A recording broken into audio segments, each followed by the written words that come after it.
1964 ခုနှစ်ရန်ကုန်ပြည်ပြည်ဆိုင်ရာလေဆိပ်မှာဖေကိုဆောင်ရမယ်ဖေမှာလဲလို့မေးနေတဲ့သမီးနှစ်ယောက်လက်ကိုဆွဲပြီးအနောက်ကလိုက်လာတဲ့စစ်သားတွေကိုကျမတို့တောက်ခင်ပေးပါလို့ပြန်လဲအပြောနေခဲ့ပါတယ်။ရှမ်းပြည်နယ်ဒီဝါမြို့တနေရာမှာကျွန်တော်တို့နဲ့ရန်ကုန်ကနိုင်ငံရေးဓမ္မတွေဖြစ်စေခြင်းနဲ့ပြည်အောင်စုမြန်မာနိုင်ငံဆိုတာကိုဒီလက်ကွင်းနဲ့ရတဲ့ဓမ္မယူနိုင်ပါမလားလို့ပြောနေတဲ့ထိုလူငယ်ကိုဘေးရပါလာတဲ့သူကသူတို့ကိုချင်းပေးလိုက်ပါပြီးတိကျတွေကမင်းတို့လွတ်ရေးပေးထားတာဘာကြသေးလို့လဲဆိုပြီးတော့ညစ်သိပ်ပေးနေပါတယ်။ဒီနေရာမှာနေရတာကအမေရိကန်မှာနေရတယ်လို့မလွတ်လပ်ပေမဲ့ဒီနိုင်ငံကိုတနေ့လွတ်လပ်တဲ့ဒီမိုကရက်တစ်နိုင်ငံဖြစ်ပြောင်းလဲနိုင်မဲ့လို့ယုံကြည်နေခဲ့ပါတယ်။ဂျာမနီဝေးထားနဲ့တော့အတလန်တစ်ကိုတင်မောနဲ့ဖြစ်ပြီးရင်နယူးယောက်ကိုရောက်ပြီလို့ပြောနေတဲ့အန်ဂျီဆိုတဲ့မိန်းကလေးကသူတက်ရောက်ရမယ့်ကျောင်းအတွက်ဆက်လုပ်ချနေခဲ့ပါတယ်။လူရရှိခဲ့တဲ့ Fulbright Scholarship ကကောက်စွန် Scholarship ပဲလို့ပြောဆိုနေခဲ့ပြီးတော့သူမရဲ့မိခင်ကိုလည်းဒီတဲ့ပညာသင်တက်မဟုတ်ပဲအင်္ဂလိပ်ရောသူတို့နိုင်ငံရဲ့ယဉ်ကျေးမှုကိုအပြန်အလှန်နားလည်တတ်ဖို့သင်ကြားရမှာလို့ပြောနေပေမဲ့မိခင်ကတော့ဗီတိန်နဲ့အမေရိကန်ကိုနားလည်ပြီးသားဖြစ်ကြောင်းသူတို့ကဟစ်တလောက်ရှင်းပြခဲ့တာငါတို့တီးဖို့လိုတာဒါပဲလို့ပြန်ပြောနေခဲ့ပါတယ်။စူပုတ်နေတဲ့မိဖြစ်သူကိုနှစ်ဖေညံ့ပြောမဲ့စကားကိုပြောဆိုပြီးခဲ့တာဖြစ်ပြီးတော့ဘယ်လိုပြန်ပြောရမလဲဆိုတာတွေးလို့ရသွားတာပေါ့လို့ပြောပြီးညတာချက်ပြုတ်နေခဲ့ပါတယ်။ Ich habe dir nur gerade die Antwort gegeben, die dir dein Vater geben wird. ကော်လိုရာဒိုတက္ကသိုလ်နဲ့ကျိုးဆိုပါတယ်ဆိုတဲ့အကြောင်းကြီးရဲ့မိခွန်းနဲ့အတူအန်ဂျီတရပညာသင်ကြားခွင့်ရရှိခဲ့ပါတယ်။တရက်ကျောင်းကဝက်တစ်ခုမှာအခြားကျောင်းကကျောင်းသားတွေလည်းရောက်ရှိလာခဲ့ပါတယ်။ထို့ထဲမှာ Good evening လို့နှုတ်ဆက်လာတဲ့ထိုကျောင်းသားကအန်ဂျီတီကိုရောက်လာတာဝမ်းသာပါတယ်လို့ပြောပြီးငါတို့တယောက်နဲ့တယောက်ပြန်မမိသွားတာပေါ့လို့ပြောနေတဲ့ထိုသူကိုသူမဒီနေရာကိုခုမှပထမအဆုံးရဖူးတာဖြစ်ကြောင်းပြန်ပြောခဲ့ပေမဲ့ထိုသူကပဲသူ့နာမည်စက်ကြဆိုင်ဖြစ်ပြီးတော့ဗမာပြည်အရှိဘရှမ်းပြည်နယ်တီဘောမြို့တရုတ်နယ်စပ်နဲ့နီးတဲ့ကုန်းမြင့်မြင့်ကဆိုပြီးစတင်မိတ်ဆက်လာခဲ့ပါတယ်။သူမနာမည်က NGF ပါဟတ်ဖြစ်ပြီးတော့ဩစတြေးလျနိုင်ငံကာရင်တီယာပြည်နယ်ကဆိုပြီးသူမကိုဘယ်လိုမပြတာလဲလို့ရှင်းပြခိုင်းတော့ကျွန်တော်ဒေတာမှတယောက်နဲ့တယောက်ရေစက်ပိုင်းအလိုလိုမမိကြတယ်ဆိုပြီးတယောက်နဲ့တယောက်ရင်းနှီးလာခဲ့ပါတယ်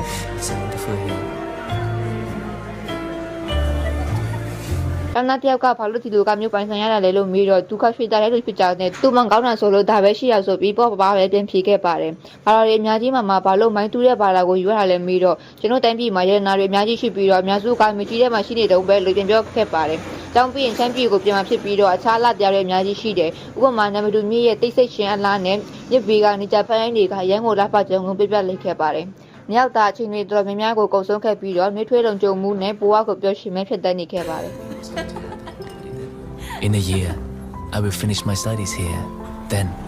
I will. 1954ဇန်နဝါရီမှာအန်ဂျီတို့လိုက်ပါလာတဲ့တင်မောကရန်ကုန်စိတ်ကမ်းမှာစိုက်ကက်လာခဲ့ပါတယ်တက်သားလူများစွာဖြင့်သူတို့ကိုလာကြိုနေတဲ့သူတွေကိုကြည်ရင်အန်ဂျီတရားအောင်နေခဲ့ပါတယ်။ထိုအခါမှသူဟာချမ်းပြည်နယ်တစ်ခုလုံးရဲ့ဆော့ဝါတယောက်ဖြစ်ကြောင်းဝန်ခံခဲ့ပြီးအန်ဂျီကိုလည်းမဟာဒေဝီမင်းသမီးလို့ခေါ်ဆိုခဲ့တဲ့အတွက်အန်ဂျီတရားတော်တော်လေးလန့်ဖြန့်သွားခဲ့ရပါတယ်။ဒီဘောကိုမတွားခင်ရန်ကုန်မြို့ရဲ့အကောင်းဆုံးဟိုတယ်ကိုရောက်ရှိလာခဲ့ပြီးတော့ရှမ်းပြည်ရဲ့ကျိုးဆိုရေးကော်မတီအဖွဲ့နဲ့ကိုရန်တော်ကောင်းဆောင်ဘူးကောင်းတို့ကိုမိတ်ဆက်ပေးပြီးခိုက်တက်မှာပဲစစ်ကောင်းဆောင်တွေဝင်းကိုလည်းတွေ့မြင်ခဲ့ရပါတယ်။ The new strongman in the army.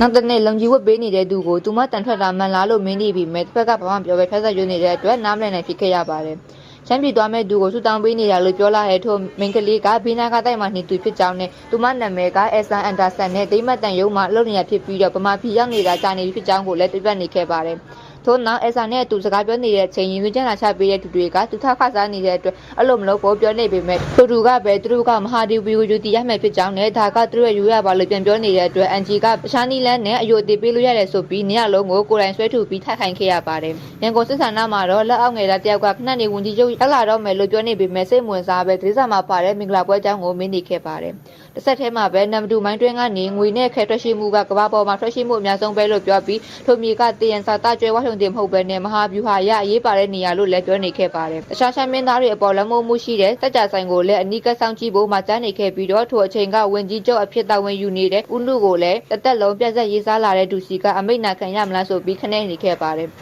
စင်ရဲတာနဲ့မလိုက်အောင်လှလုံးနေတဲ့ထိုဒေတာမှာသူတို့လည်းမြေကိုစိုက်ပျိုးပေးနေတဲ့ညီမဲ့လက်ဓမားတွေစီကစံစပါးတွေယူနေရတာကိုချက်မိတယ်လို့ပြောလာတဲ့ခင်မောဖြစ်သူကိုအခုပြောင်းလဲဖို့အချိန်ကျလာတာလည်းဖြစ်နိုင်တယ်လို့နှစ်သိမ့်ပေးနေခဲ့ပါတယ်။ပြည်သူတွေကိုတန်းတူညီမျှခွင့်အရေးနဲ့တိုင်းပြည်ကိုပြင်ပြောင်းလဲရမယ်ဆိုတဲ့စကားကိုဒါကအမေရိကန်မဟုတ်ဘူးအရှင်လို့ပြန်ပြောနေသူအားဗမာပြည်ဖြစ်နေပေမဲ့ပြည်သူများကလွတ်လပ်တဲ့ဒီမိုကရေစီကိုခံစားရမယ်ဆိုပြီးပြည်ပြောင်းလဲမှုတွေကိုစတင်လှုပ်ဆောင်ခိုင်းနေပါတယ်။တစ်ဖက်မှာလည်းစော်ဘွားလှုပ်ဆောင်တဲ့အရာအလုံးကိုစစ်သားတယောက်ကစောင့်ကြည့်နေခဲ့ပါတယ်။ရန်ကုန်မြို့မှာတော့သူတို့ policy ကိုစန့်ကျင်နေတယ်ဆိုပြီးစိတ်တူနေတဲ့နေဝင်းတက်ဒေါ်လာထွက်ကခောက်တန်ယူပြီးတချင်းဖြော်ပြနေတဲ့ဒီပွဲကိုတွားရဖြစ်စီနေခဲ့ပါတယ်။သူလိုချင်တဲ့လေးစားမှုကိုဒီပမာပြည်မှာရောအခြားဒေသမှာရောလုပ်နိုင်တယ်လို့ပြောပြီးလူဖြူတယောက်ကိုပါရိုက်ကနိုင်ငံကနေမောင်းထုတ်ခိုင်းလိုက်ပါတယ်။ တနေ့ဝင်းရန်တောက်ထက်ရနေတဲ့မဟာဒေဝီကို surprise ဆိုပြီးတော့နောက်ကနေရေပုံးနဲ့လောင်းချလိုက်ပြီးမကောင်းတာတွေစိတ်ထုတ်ပြဖို့နှစ်တစ်ကိုစိတ်တစ်လူတစ်နဲ့ပြဆနေတယ်ဆိုပြီးတကြံပွဲတော်အကြောင်းကိုရှင်းပြရင်းနှစ်ယောက်ထားရှိုက်သူများနဲ့အတူရေဆော့ကစားနေကြပါတယ်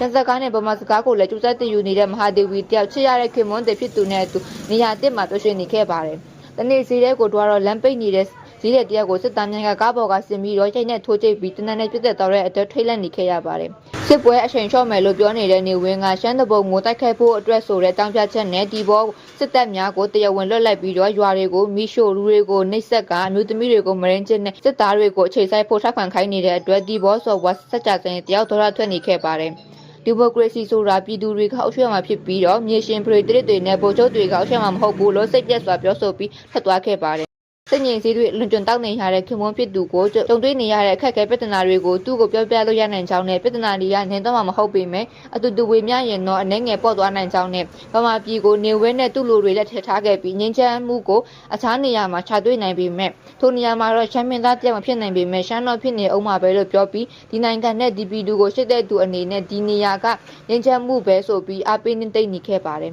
ထိုအချိန်ရုတ်တရက်ဘိုင်းနာလာပြီးတော့တီဘောဆော့ဘွားနဲ့မဟာဒေဝီတို့ရဲ့ပထမဆုံးသမီးကိုမာရာရီလို့နာမည်ပေးခဲ့ပြီးတော့နောက်ထပ်မွေးလာတဲ့သမီးကိုတော့ကိန်ရီလို့နာမည်ပေးခဲ့ပါတယ်။ကလေးတွေတစ်ဖြည်းဖြည်းအရွယ်ရောက်လာတဲ့နဲ့အတူဗမာနိုင်ငံပုံမကောင်းမွန်လာမယ့်နေ့ရက်တွေကိုစောင့်မျှော်နေခဲ့ပါတယ်။တရက်ဝင်ကြီးချုပ်ကတိုင်းရင်းသားတွေနဲ့အစိုးရကြားတိုက်ခတ်မှုရက်တက်မှုအတွက်ဗမာရှမ်းကရင်ကရှင်မွန်စားတဲ့ပါလီမန်အဖွဲ့ဝင်တွေဆွေးနွေးဖို့အတွက်တီဘောဆော့ဘွားစက်ကြစိန်တယောက်ရန်ကုန်သွားရန်ပြင်ဆင်ခဲ့ပါတယ်။နောက်ဆုံးတော့စီလုံးညီညွတ်တဲ့ဒီမိုကရက်တစ်ဗမာပြည်ဖြစ်လာတော့မယ်လို့သူကိုယ်တိုင်မျှော်လင့်နေခဲ့ပါတယ်။ရန်ကုန်မှာတော့အမျိုးသားညီလာခံအတွက်ပြင်ဆင်နေပြီးတော့နေဝင်းတယောက်အလုပ်ချုပ်နေခဲ့ပါတယ်။တပတ်လောက်နောက်မကျပဲပြန်လာခဲ့မယ်လို့ပြောနေပေမဲ့တကယ်လို့များပြန်မလာနိုင်ရင်ကလေးတွေကိုခေါ်ပြီးဩစတြေးလျကိုပြန်လိုက်ပါဆိုထက်မှကြားနေခဲ့ပါတယ်။ခင်မွန်းဖြစ်သူပြောနေတာကိုနားမလည်ပေမဲ့ပြန်မလာနိုင်ဘူးဆိုရင်သူမအမြဲတမ်းရှာနေမှာဖြစ်ကြောင်းကိုစိုးရိမ်တကြီးပြောနေပေမဲ့ဩစတြေးလျကိုကလေးနဲ့တူတူထွက်သွားပြီးဟိုမှာသူ့ကိုစောင့်နေဘူးနဲ့တကယ်လို့မြန်နှစ်တကြတဲ့အထိသူ့တဲ့တင်းကိုမကြားရရင်သူမနဲ့ကလေးတွေကိုထောင်းချောက်ပေးနိုင်တဲ့လူတစ်ယောက်ကိုရှာလိုက်လို့ပြောနေတဲ့ခင်မွန်းဖြစ်သူကို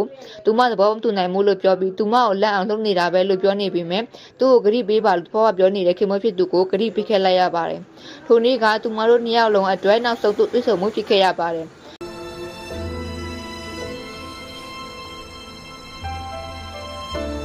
ရန်ကုန်မှာတော့နေဝင်းကဝန်ကြီးချုပ်ရုံးကနေထိဝင်ပြီးတော့အခုချိန်ကစပြီးပြည်ထောင်စုဗမာနိုင်ငံရဲ့အုပ်ချုပ်ရေးပိုင်းကိုတော်လှန်ရေးကောင်စီကလက်လွဲယူလိုက်တယ်ဆိုပြီးအာဏာသိမ်းခဲ့ပါတယ်။ဦးနုနဲ့အခြားတိုင်းရင်းသားခေါင်းဆောင်တွေကိုလည်းဖမ်းဆီးထိန်းသိမ်းခဲ့ပြီးတော့မြို့ရွာတိုင်းဒီပါကိုညှဉ်းပန်းနှိပ်စက်ခဲ့ပါတယ်။ဒီဘောဆော့ဝါစက်ကြဆိုင်တယောက်ရန်ကုန်တို့အသွားလမ်းတနေရာမှာစစ်စီရေးဂိတ်ဖမ်းဆီးခံခဲ့ရပါတယ်။သူ့ကိုလက်ပွဲနဲ့သူဟာပါလီမန်ဖွဲ့ဝင်တယောက်ဖြစ်ကြောင်းနဲ့ဝန်ကြီးချုပ်နဲ့တွေ့ဖို့လို့ပြောနေပေမဲ့ဝန်ကြီးချုပ်ဆိုတာမရှိတော့ဘူးလို့အော်ပြောနေတဲ့ထိုစစ်သားကြောင့်ဆွန့်အားသွားခဲ့ရပါတယ်။နောက်နေ့မှာတော့အာဏာသိမ်းတဲ့သူနဲ့ပူးပေါင်းပါတယ်ဆိုတဲ့အကြောင်းကိုလက်မှတ်ရွှေခံခဲ့ပေမဲ့ဗမာပြည်ကဒီမိုကရေစီစနစ်နဲ့ရွေးကောက်ထားတဲ့အစိုးရရှိပြီးသားဖြစ်ကြောင်းဒီလိုချက်စရာကောင်းတဲ့တရားဝင်ကိစ္စနဲ့ပတ်သက်ပြီးနေဝင်းကိုလုံးဝမထောက်ခံနိုင်ကြောင်းသူတယောက်တည်းမဟုတ်ဘဲသူ့နောက်မှာလွတ်လပ်ရေးအတွက်တိုက်ခိုက်ဖို့ပြင်နေတဲ့ဗမာပြည်လုံးကလူတွေရဲ့အာချနဲ့ကဘာရဲ့ကဒီမိုကရက်တစ်အင်အားစုတွေငရုပ်ဘက်မှာရှိကြောင်းသူ့ကိုခြောက်လန့်လို့မရကြောင်းကိုပြန်ပြောနေခဲ့ပါတယ်။တစ်ဖက်စစ်သားကလည်းမိမနဲ့ကလေးတွေကိုမတန်နာဘူးလားလို့ပြန်ရှင်းချောက်ခဲ့ပေမဲ့ပူပေါင်းမှုကိုညှင်းဆို့ခဲ့တဲ့အတွက်ဒီဘောကနေအိမ်ကိုလည်းအကြမ်းဖက်ဝင်ရောက်ဖြစ်စီပစ်ခဲ့ကြပါတယ်။မဟာဒေဝီတယောက်ခင်မွန်းဖြစ်သူအတွက်စိတ်ပူနေခဲ့ရပြီးရန်ကုန်မှအင်ဟာကိုခင်မွန်းဖြစ်သူအကြောင်းမေးနေပြီးမဲ့စစ်တပ်ကအာဏာသိမ်းလိုက်ပြီးဖြစ်ကြောင်းနဲ့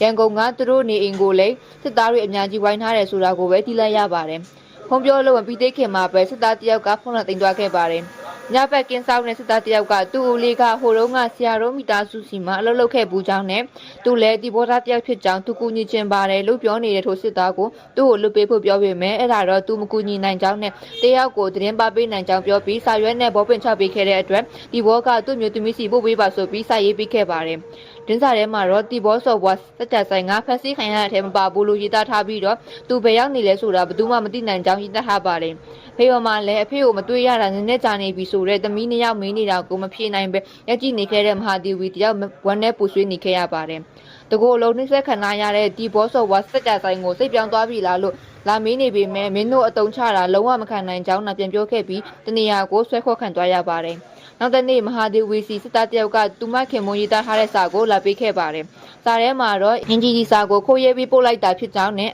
သူအခုစစ်ထောင်ထဲမှာအဖမ်းခံထားရတာရဲ့ညစ်တော့ညစ်ပတ်ပေမဲ့သူအဆင်ပြေပါတယ်ဆိုတာရဲ့သူမကိုရန်လွမ်းနေကြောင်းမကြခင်ပြန်တွေ့ကြမယ်လို့မျှော်လင့်ကြောင်းစာမဆုံးခင်မှာပဲမဟာဒေဝီတယောက်ငိုကြွေးနေခဲ့ရပါတယ်။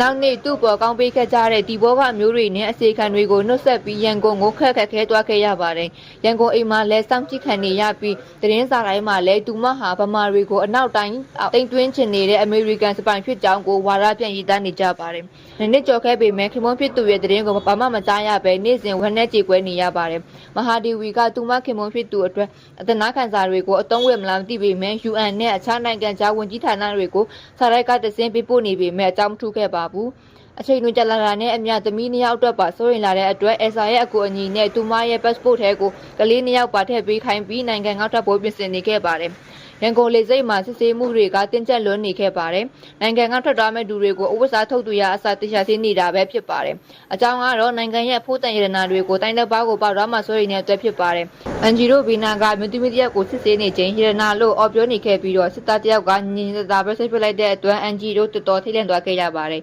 ။ထုတ်တွေကိုစိတ်ကြိုက်လန်စစ်ပြီးကွက်ကိုပြန်ပိတ်ပြီးတွားတော့လို့ပြောလာတဲ့စစ်သားကြားမြင်ဆန်းထွက်လာခဲ့ကြပါတယ်။အော်စတြေးလျကိုရောက်ပြီးနှစ်ကြာမှနေဝင်းရောက်နေတဲ့ဆိုတဲ့သတင်းကိုရေဒီယိုမှာလွှင့်နေတာကြားသိခဲ့ရပြီးသမီး2ယောက်လက်ကိုဆွဲကသူမခင်မွန်စက်ကြဆိုင်ကိစ္စကြောင့်လာတာဖြစ်ကြောင်းနဲ့နေဝင်းကိုလည်းဒီကဘာမှာဘယ်အရာမှရှေ့ရလက်ရမကြမ်းပဲပျောက်ကွယ်သွားမှာမဟုတ်ကြောင်းနဲ့သူမခင်မွန်စက်ကြဆိုင်ကဒီကဘာကဒီအတိုင်းပျောက်ကွယ်သွားမဲ့သူမဟုတ်ပဲသူမတို့တည်တဲ့အထိဆက်ချာနေမှာဖြစ်ကြောင်းတွားရပြောဆိုခဲ့ပါတယ်။1966မှာတော့အန်ဂျီဟာသူမရဲ့သမီးတွေနဲ့သူအမေရိကန်ကိုပြန်ရွှေ့နေထိုင်ခဲ့ပြီးတော့ကျောင်းဆရာမအဖြစ်အသက်မူဝမ်းကြောင်းပြုခဲ့ပါတယ်။အန်ဂျီဟာဗမာစစ်ပေးချောင်ဒုက္ခတွေအတွက်ကယ်ဆယ်ရေးစခန်းတည်ထောင်ပေးခဲ့ပြီးတော့ချမ်းလူမျိုးတွေကမဟာဒေဝီမင်းသမီးတယောက်အဖြစ်ဆက်လက်ကြီးညိုနေခဲ့ပါတယ်။2023ခုနှစ်ဖေဖော်ဝါရီလ9ရက်နေ့အသက်60အရွယ်မှာတော့ဆုံးပါသွားခဲ့ပါတယ်။ကိန်နရီနဲ့မာရာရီတို့နှစ်ယောက်ကတော့သူတို့အဖေဘာဖြစ်သွားလဲဆိုတာပြပြပေးဗမာအစိုးရကိုအသက်နာခံစာတွေပို့နေပြီမဲ့ယနေ့ထိတိုင်ဗမာအစိုးရကတုတ်ပြန်ပြချခြင်းမရှိခဲ့ပါဘူး။ဒီဇက်လန်လေးကဖြစ်ရမှန်ကြောင်းငိုရဲကူထားဖြစ်ပြီးတော့မြန်မာနိုင်ငံတိုင်းကြီးတဲ့နယ်စပ်ကားလေးလည်းဖြစ်ပါတယ်။